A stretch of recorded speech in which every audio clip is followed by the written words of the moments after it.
वक्त की बड़ी खबर आपको बता रहे संभल से। हिरासत में जामा मस्जिद का सदर जफर अली हिंसा के लिए प्रशासन को जिम्मेदार ठहराया था प्रेस कॉन्फ्रेंस करके, जिसके बाद पुलिस के द्वारा कार्रवाई करते हुए जामा मस्जिद के सदर जफर अली को हिरासत में लिया गया है। कुछ देर पहले प्रेस कॉन्फ्रेंस कर प्रशासन को जिम्मेदार ठहराया था, जिसके बाद पुलिस ने कार्रवाई करते हुए सदर जफर अली को हिरासत में लिया है।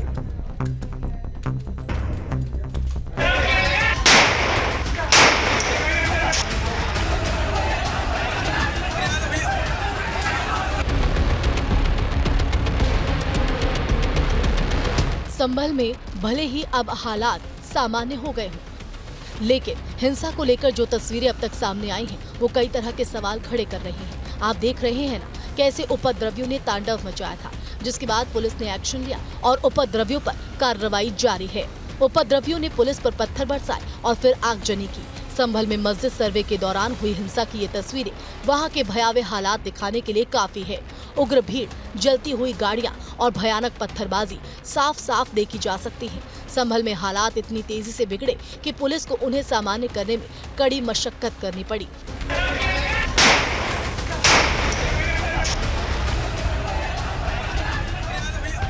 दरअसल 24 नवंबर की सुबह सुबह प्रशासनिक टीम संभल के जामा मस्जिद में सर्वे के लिए पहुंची थी। ये सर्वे विवादित स्थल और पुरातत्व से जुड़ी जानकारी इकट्ठा करने के मकसद से किया जा रहा था। शुरुआत में हालात सामान्य थे, लेकिन देखते ही देखते 2 से 3 हजार लोग मस्जिद के आसपास इकट्ठा हो गए। भीड़ और पुलिस के बीच तीखी बहस हुई और फिर मामला पत्थरबाजी तक पहुँच गया। तहसीलदार की गाड़ी है, उसको भी पथराव किया गया था, तो पूरी तरीके से गाड़ी तोड़ दी गई है। मेरे पीछे जो गाड़ी खड़ी है वो तहसीलदार चंदोसी की बताई जा रही है, जो कि भीड़ ने इस पर पथराव किया और उसे गाड़ी तोड़ दिया। पुलिस जामा मस्जिद में सर्वे करने के लिए पहुंची टीम पर भीड़ ने पथराव कर दिया। इसके बाद बवाल बढ़ता चला गया।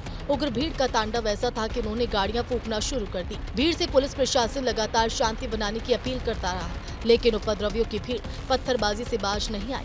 प्रशासन ने हालात संभालने के लिए आंसू गैस के गोले छोड़े, लोगों को तितर बितर करने की कोशिश की। गलियों में जगह जगह पथराव हो रहा था। उग्र भीड़ लगातार गाड़ियों को आग के हवाले कर रही थी। भीड़ को खदेड़ने के लिए पुलिस ने लाठियां भी भांजी। 3 घंटे से ज्यादा वहां पर हालात बेकाबू रहे। एक तरफ संभल सुलग रहा था, दूसरी तरफ सियासी रोटियां भी सेकी। जो घटना हुई है, हमारे सांसद जियाउर रहमान जब संभल में ही नहीं थे और उसके बावजूद भी उन पर एफआईआर दर्ज करना, ऐसा उदाहरण कभी किसी को मिला होगा देखने को, सुनने को? एक पुलिस ऑफिसर ये कह रहा हो कि नेता बनना छोड़ दो, नेताओं का सहारा लेना छोड़ दो, किसके लिए भाषा थी वो? और मैं ये कहना चाहता हूँ, हालांकि ये सब जानकारी आपके पास है, दुर्भाग्यपूर्ण है, घटना नहीं होनी चाहिए और जो माननीय न्यायालय का आदेश है वो सभी को मिलकर मानना चाहिए। और आज वहाँ पर शांति व्यवस्था है और विपक्ष को संभल में राजनीति से बचना चाहिए। दूसरी तरफ इस पूरे मामले को लेकर AIMIM चीफ ने प्रदेश सरकार पर कई गंभीर आरोप लगाए, जिस पर बीजेपी ने पलटवार किया है। दूसरा ये है कि एक बार तो आपने गलत ऑर्डर दिया, सर्वे हो गया। दूसरा सर्वे जब किया आपने किसी को इत्तला नहीं दी। तीसरी बात यह है कि पुलिस का ये काम था कि मस्जिद कमेटी को कॉन्फिडेंस में लेते या वहाँ की पीस कमेटी को। चौथी बात यह है कि जो सर्वे करने लोग आ रहे हैं वो प्रोवोकेटिव स्लोगन्स लगा कर आ रहे हैं, वो वीडियो उसका है, पब्लिक डोमेन में है। तो ये जो फायरिंग हुई है, ये फायरिंग नहीं है, मर्डर है और जो भी ऑफिसर्स इन्वॉल्व है उनको सस्पेंड करना चाहिए और एक सिटिंग हाईकोर्ट जज से उसकी इंक्वायरी होनी चाहिए। ये सरासर गलत है, जुल्म हो रहा है वहाँ पर तो संभल में। मैं तो यही कह रहा हूँ, विपक्ष आज संसद के अंदर क्यों हंगामा कर रहे हैं? इन्हीं के कारण तो ये दुर्घटना घटी है। ये तुष्टीकरण की नीति करते हैं। आज संभल की घटना के पीछे कौन खड़ा है? ये विपक्ष ही तो खड़ा, चाहे सपा हो चाहे कांग्रेस हो। ये आखिर एकाएक भीड़ कहाँ से आई? आखिर सरकारी अधिकारियों को काम से किसने इतनी बड़ी भीड़ लाया? ये वहाँ के सांसद, वहाँ के विधायक के बेटे, वहाँ के अन्य लोगों ने, जो कट्टरपंथी लोग हैं, उन लोगों ने जानबूझ करके, जैसे कभी गोधरा में किया था, ट्रेन को जलाया था, उसी तरह से संभल को जलाना चाहते हैं। संभल हिंसा के बाद पुलिस की टीमें मुस्तैद है और लखनऊ से लेकर जिले के आला अधिकारी पूरे हालातों पर अपनी नजर बनाए हुए हैं। इस मामले में पुलिस की ताबड़तोड़ कार्रवाई भी जारी है, जिससे इतना साफ है कि जिन्होंने हिंसा फैलाने की कोशिश की वो बख्शे नहीं जाएंगे और जल्द इस घटना के दोषी पुलिस की गिरफ्त में होंगे। पुलिस फोर्स पूरा यहाँ पर डिप्लॉय है। ये शाही जामा मस्जिद के पीछे की नज़ारा है और यहीं पर जो पथराव था वो हुआ था। यहीं पर टीयर गैस के गोले दागे गए थे और 3 जगह से अलग अलग जो टुकड़ियां आई थी इसी जगह पर इकट्ठा हुई थी। यही वो समय था, उसका 24 घंटे बाद की तस्वीरें हम आपको यहाँ पर दिखा रहे हैं। वीडियो जर्नलिस्ट अमित कुमार के साथ हिमांशु शर्मा, न्यूज स्टेट संभल। चलिए बढ़ जाके संभल हिंसा पर सपा सांसद का बड़ा बयान सामने आया। सपा सांसद जियाउर रहमान बर्क का बड़ा बयान सामने आया। तो संभल से बड़ी खबर आपको बता रहे, घटना साजिश के तहत घटी है। बर्क की तरफ से कहा गया मुसलमानों को टारगेट किया जा रहा है और मुसलमानों को परेशान किया जा रहा है। जियाउर रहमान बर्क की तरफ से यह बड़ा बयान सामने आया संभल हिंसा को लेकर। उन्होंने कहा कि घटना साजिश के तहत घटी है और मुसलमानों को टारगेट किया जा रहा है, मुसलमानों को परेशान किया जा रहा है। तो सपा सांसद जियाउर रहमान बर्क का बड़ा बयान सामने आया है। घटना को उन्होंने साजिश करार दिया है और जानबूझकर मुसलमानों को टारगेट किया जा रहा है। तो संभल हिंसा पर सपा सांसद का बड़ा बयान। जो घटना घटी है वो साजिश के तहत घटी है और हमें अफसोस है कि इस प्रदेश और देश के अंदर मुसलमान अपने आप को असहाय महसूस कर रहा है और उनको टारगेट करके उनके साथ में जो जुल्म ज्यादती की जा रही है वो अफसोसजनक है। इस प्रदेश और देश में कानून की धज्जियां उड़ाई जा रही हैं। प्लेसेस ऑफ वर्शिप एक्ट जो कि पार्लियामेंट में 1991 में बन गया था, उसके बावजूद उसका पालन नहीं हो रहा और हमें अफसोस है कि पार्लियामेंट ने अभी तक उसके खिलाफ कोई कदम नहीं उठाया। मैं मांग करूँगा, सदन में भी इस मसले को उठाऊँगा और माननीय सर्वोच्च न्यायालय से भी ये अपील करना चाहता हूँ कि इसमें संज्ञान ले और जो अधिकारी इसमें संलिप्त हैं, जिन्होंने इस घटना को अंजाम देने में पूरी तरह से हैं, जिन्होंने हमारे नौजवानों की हत्या की है और सरकारी असले के साथ साथ प्राइवेट असलों से गोली चलाई है, उनके खिलाफ हत्या का मुकदमा दर्ज होना चाहिए। उनको सलाखों के पीछे भेजना चाहिए जिससे कि उनको इंसाफ मिल सके, उनके परिवार वालों को, और आने वाले समय के अंदर कोई संविधान के और कानून के साथ खिलवाड़ नहीं कर सके। लेकिन पुलिस कह रही है कि वहाँ पर जो है सो कानून के अनुसार से काम हो रहा था, कोर्ट के आदेश के बाद ही काम हुआ है। मैं पूछना चाह रहा हूँ, कानून के अनुसार अगर काम हो रहा था तो मुझे बताएं कि जब एक सर्वे और विदिन सेम डे जिस दिन ऑर्डर हुआ उसी दिन सर्वे करने के लिए इतनी जल्दी क्या थी? क्या कोर्ट का ऐसा आदेश था कि सेम डे आप विदिन 1 आवर के अंदर आपको सर्वे करना है? इतनी इमरजेंसी क्या थी कि आप विदिन 1 वीक भी सर्वे कर सकते थे, 2-3 डेज कर सकते थे। लेकिन एक सर्वे कंप्लीट होने के बाद डीएम, एसपी और सब कमिश्नर जो कि सर्वे कमिश्नर थे, उन्होंने कहा हमारा सर्वे कंप्लीट हो गया। हमने पूछा कुछ करना हो तो अभी फाइनल कर लो, बोले नहीं कंप्लीट हो चुका, हम सिर्फ रिपोर्ट जमा करेंगे। दूसरा सर्वे करने की आवश्यकता क्या थी? दूसरा सर्वे अगर वो करना चाहते थे तो कोर्ट का आदेश लेते, उसके बाद सर्वे करते। अगर अपनी तानाशाही पे वो लोग गड़े हुए थे फिर भी सर्वे करना था तो एक समन्वय समिति बनाते, लोगों को आपस में मिलकर के उसके बाद कॉन्फिडेंस में लेकर करना चाहिए था। एक मॉब की शक्ल में जय श्री राम के नारे लगा करके आप सर्वे करने जा रहे हो, लोगों के अंदर क्या मैसेज देना चाहते हैं? वहाँ साजिश। तो संभल हिंसा को लेकर सपा सांसद जियाउर रहमान बर्क की तरफ से आरोप लगाया गया है कि यह साजिश के तहत घटना घटी है, मुसलमानों को बेवजह परेशान करने के लिए ये साजिश रची गई।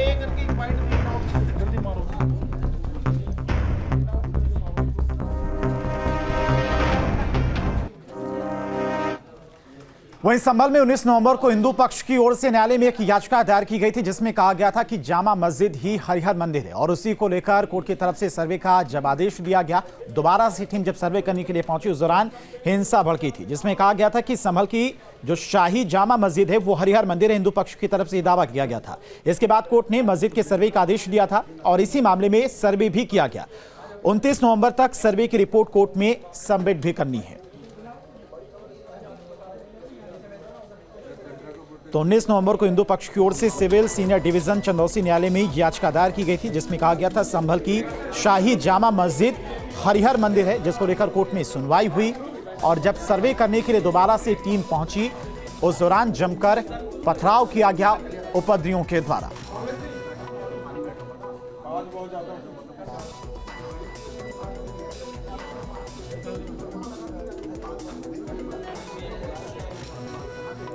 19 नवंबर को संभल के सीनियर सिविल डिवीजन चंदोसी न्यायालय के अंदर ये दावा हिंदू पक्ष की तरफ से रखा गया था, जो शाही जामा मस्जिद है यहाँ कभी श्री हरिहर मंदिर हुआ करता था।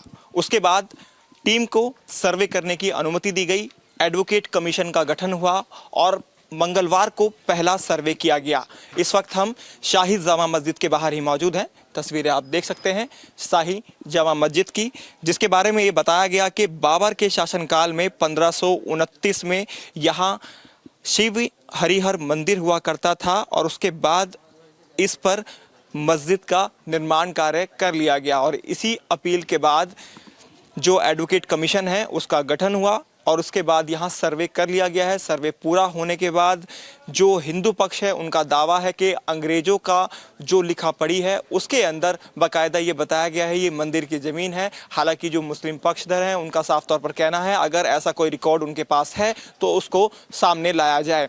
अंदर की सर्वे रिपोर्ट पूरी हो चुकी है। उस रिपोर्ट को 29 तारीख को यानी आने वाली 29 नवंबर को सर्वे रिपोर्ट को सबमिट करना है और सर्वे रिपोर्ट सबमिट होने के बाद जो बेंच है वो ये देखेगी कि वाकई यहाँ से कोई ऐसे साक्ष्य मिले हैं जिससे ये कहा जा सके कि बाबर के समय में यहाँ मंदिर हुआ करता था श्री हरिहर, जिसके बाद इसे तोड़कर यहाँ मस्जिद बना ली गई। तो वो जो भी साक्ष्य हैं अगर ऐसे निकलकर सामने आते हैं उसके बाद आदेशों का पालन कराया जाएगा। अब देखना होगा किस तरह का सर्वे यहाँ से लिया गया है और सर्वे रिपोर्ट के अंदर क्या कुछ निकलकर सामने आता है, इस बात का इंतजार रहेगा। लेकिन फिलहाल 29 नवंबर को सर्वे रिपोर्ट को सबमिट करना है। जो 2 सर्वे यहाँ पर किए गए हैं, एक सर्वे आपको बता दें बीते मंगलवार को हुआ था, जबकि दूसरा सर्वे कल हुआ था और दोनों ही सर्वे पूरे कर लिए गए हैं। जो एडवोकेट हैं विष्णु शंकर जैन, उनकी तरफ से ये दावा साफ तौर पर किया गया है कि तमाम ऐसे सबूत यहाँ से इकट्ठे किए गए हैं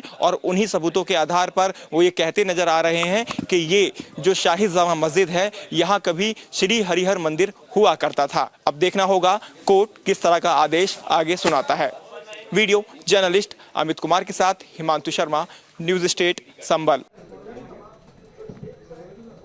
और संभल हिंसा के मामले में एसपी सांसद जियाउर रहमान बर्क और एसपी विधायक के बेटे सुहेल पर पुलिस ने एफआईआर दर्ज की है। सीसीटीवी फुटेज के माध्यम से अन्य आरोपियों की भी पहचान की जा रही है। अब तक 25 लोगों को गिरफ्तार किया गया है। न्यूज स्टेट संवाददाता की ये ग्राउंड रिपोर्ट देखिए। संभल में जो कल पथराव हुआ था उस पथराव को जो म्युनिसिपल पार्टी की टीम है लगातार इकट्ठा करते हुए दिखाई दे रही है। तस्वीरें आप देखेंगे तो आप इसमें देख सकते हैं किस तरह से जो ट्रैक्टर ट्रॉली है इसके अंदर जो म्युनिसिपल पार्टी की टीम है उनके द्वारा यहाँ पर तमाम चप्पलें जो सड़कों पर पड़ी हुई थी पथराव के बाद, उसके बाद यहाँ पर जो पत्थर हुए थे, पत्थर सड़कों पर पड़े हुए थे, उन सबको इकट्ठा करने के बाद यहाँ से ले जाया जा रहा है ताकि इसका इस्तेमाल दोबारा से ना हो सके। अलग अलग जगह से जो संभल का इलाका है जहाँ जहाँ पत्थरबाजी देखने को मिली वहाँ म्युनिसिपल पार्टी की टीम पहुँच रही है और इस तरह से सड़कों को साफ करने का काम लगातार जारी है और जितनी भारी संख्या में या जो मलबा हुआ उसको इकट्ठा करने का काम फिलहाल यहाँ पर म्युनिसिपल पार्टी की टीम जो है वो करती दिखाई दे रही है। जो लोकल लोग हैं यहाँ के उनसे बात करने की कोशिश करते हैं। सर, यही के हैं आप लोकल संभल के, क्या कहेंगे? ईंट पत्थर चप्पल जूते सब लेकर जा रही है म्युनिसिपल पार्टी की टीम, कितने बड़े स्तर पर कल बलवा हुआ था? इसी से अंदाजा लगा लीजिए, आप देख रहे हो ईंट पत्थर से अंदाजा लगा लीजिए, जितने ईंट हैं इतने आदमी होंगे, इतनी चप्पल हैं और क्या। पूरी कोशिश की गई थी पुलिस प्रशासन पर हमला करने की हर तरह से, ये गलत था। प्रशासन ने रोकना चाहिए, प्रशासन तो हमारी सेफ्टी के लिए है, हमारी सहायता के लिए है। अभी हालात कैसे बने हुए हैं, क्या कहेंगे? अब सब कुछ ठीक है, सामान्य हो गए? हाँ, सामान्य है, इस समय सब स्थिति सामान्य है। लोगों से क्या अपील की जा रही है? आप सबसे भी अपील करी जाएगी, शांति बनाए रखें अपने, और क्या है। बिल्कुल शांति में सब कुछ है, कुछ नहीं है, शांति सब कुछ है, शांति में ही सब कुछ है। आप क्या कहेंगे भैया, क्या एक तरह से अघोषित कर्फ्यू सा लगा हुआ है संभल में जो जामा मस्जिद है वहाँ पर? कर्फ्यू तो है, कर्फ्यू तो है। अभी स्थिति को सामान्य होने में कितना और समय लगेगा एक तरह से देखा जाएगा? थोड़ा अभी एकदम तो ना है, जल्दी नॉर्मल हो जाएगा, कुछ ना जल्दी हो जाएगा, जल्द ही नॉर्मल हो जाएगा, ये संभावना जताई जा रही है। और साफ तौर पर हमने आपको दिखाया कि किस तरह से म्युनिसिपल पार्टी की टीम जो है वो जगह जगह से जो पत्थरबाजी हुई उन पत्थरों को इकट्ठा करके ले जा रही है। जो चप्पलें सड़कों पर पड़ी हुई हैं उनको वहाँ से इकट्ठा करके ले जा रही हैं, जो इस बात का सबूत साफ तौर पर है कि कल कितने बड़े स्तर पर बलवा हुआ था। वीडियो जर्नलिस्ट अमित कुमार के साथ हिमांशु शर्मा, न्यूज स्टेट, संभल। वही संभल हिंसा के मामले पर केंद्रीय मंत्री गिरिराज सिंह की भी प्रतिक्रिया सामने आई। इसके अलावा उन्होंने अखिलेश यादव पर भी जमकर निशाना साधा। क्या कुछ कहा सुनाते हैं।